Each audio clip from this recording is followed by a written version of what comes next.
I have a pass for the bus, you see, so I take the bus from time to time. I rather like the bus. It's fun and enjoyable, and you get to meet all kinds of interesting people who won't speak to you, which in some cases is a great relief. But in any case, I said to Ian, I said, you know, I've saved some money tonight, coming from where I live near downtown.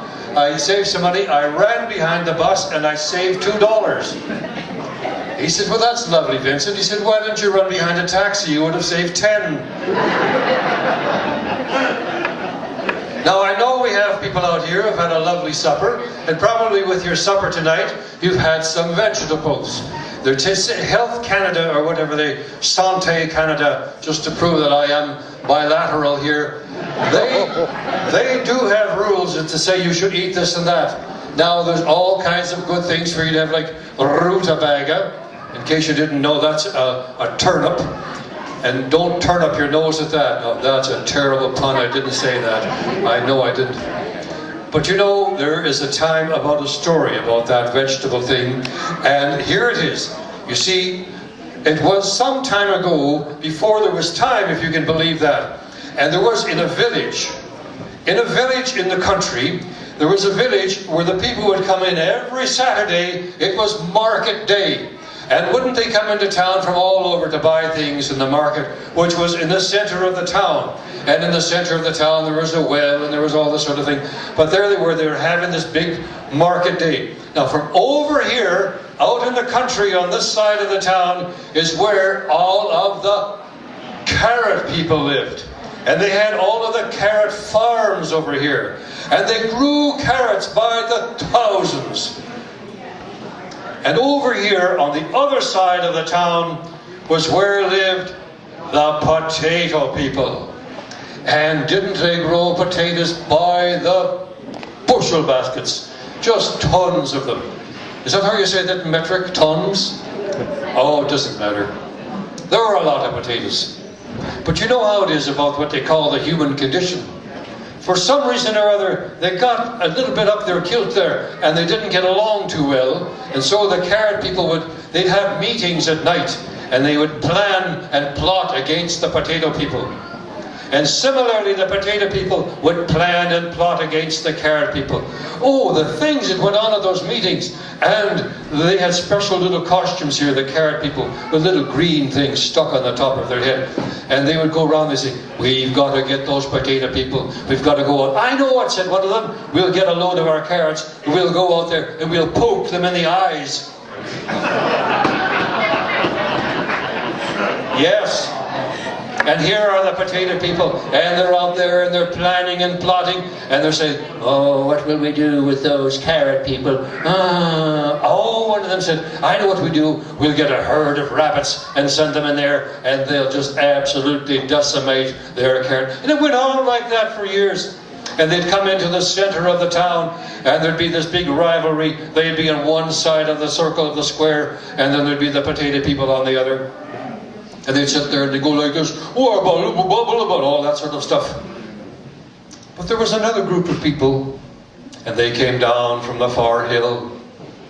And when the potato people came into town and the carrot people, they'd come in their carts and their horses, and they're walking along with their sacks, and the dust would be boiling up behind them.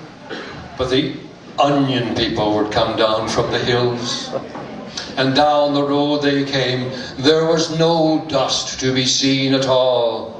For they were the onion people, and the tears were flowing from their eyes, and they were weeping unto the ground, and so there was no dust at all. And they would come in and they would listen to this bellowing of the carrots and the potato people, and they were saying, this has got to stop. And so it was one day the chieftain of the onion people said, enough! I've had enough! You carrot people, come over here, he called the chieftain, bring a bag of your carrots. And you, the potato chieftain, come over here and bring a bag of your potatoes. And they set a fire under the big cauldron. If you don't know what that is, look it up in your Wikipedia. And if you don't have that, go to your Funkin' Wagon, I don't care.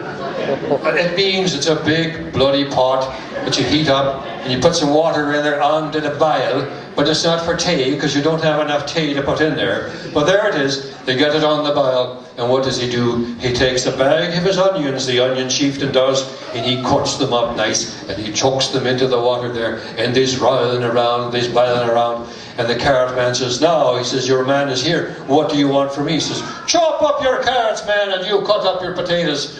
Well, whatever for, never mind, do it. And they did it. And he says, all right now, we'll throw the carrots in here with the onions. Oh, that's all right, said the carrot man, and they all cheered. A big cheer for the carrot people.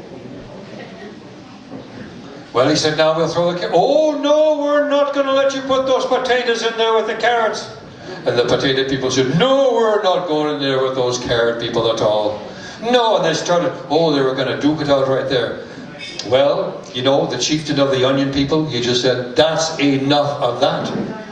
And he took the bag of carrots and he dumped them in there all cut up, and the same with the potatoes. Oh, there was gasping and wailing and moaning and groaning going on from both sides of the camp. And the onion people just stood there with tears in their eyes, watching it all happen. But soon, you know, they stood around the cauldron there, and it was boiling away and everything was rolling around. And the onion chieftain said, now, go get your little tin cups and come up here and have it. It was starting to smell pretty good, you know. And they said, all you have to do is take a little cup of that and have a taste of it. And they all did. All the people lined up from both sides of the camp, and the onion people joined in too. And he said, you know, that tastes pretty good. You mix up those carrots and those potatoes and with the onions. That is a grand tasting little bit of a meal, isn't it? Whoever would have thought of that, us getting along like this? My merciful heavens. Oh, I suppose you would think right now that I've run out of oxygen and I don't have any more to say. That might be the end of the story. But I have a warning for you. I took a long breath at the start, as the nature of the Irish people to do from time to time. I'll take another one. So, you see, that is not the end of the story, for this is what actually happened. There is this thing, my friends, this unmerciful thing that happens to all of us. It's called the human condition. Oh yes, there's a song that says, let there be peace in the valley someday. Oh well, there's not always peace in the valley. There's always some old crank in there putting a nail into a board or doing some untoward thing. You know, I used to live in a little town called Brandon, Manitoba, and they had a big sign up there that said, they put up, the Chamber of Commerce put it up, and it said, welcome to Brandon, home of 34,000 friendly people. And my friend Archie Olsen, he wasn't Irish, but close enough, he said, and you should write on the bottom, and a few sore heads. Because that's what they call the human condition. So everything wasn't peaceful and joyful for everyone all of the time. But it was better than it was before. And so today now, they still come into town, the carrot people with their carts and horses, and the dust comes boiling up behind them, as it does for the potato people. But they meet in the square of the circle of the city, of the town centre, and they have their little bit of lunch, and they all have a good visit. And for the onion people, they come down the hill. The tears are flowing from their eyes. There's no dust on the road behind them. But for now, they are not tears of sorrow, they are tears of joy.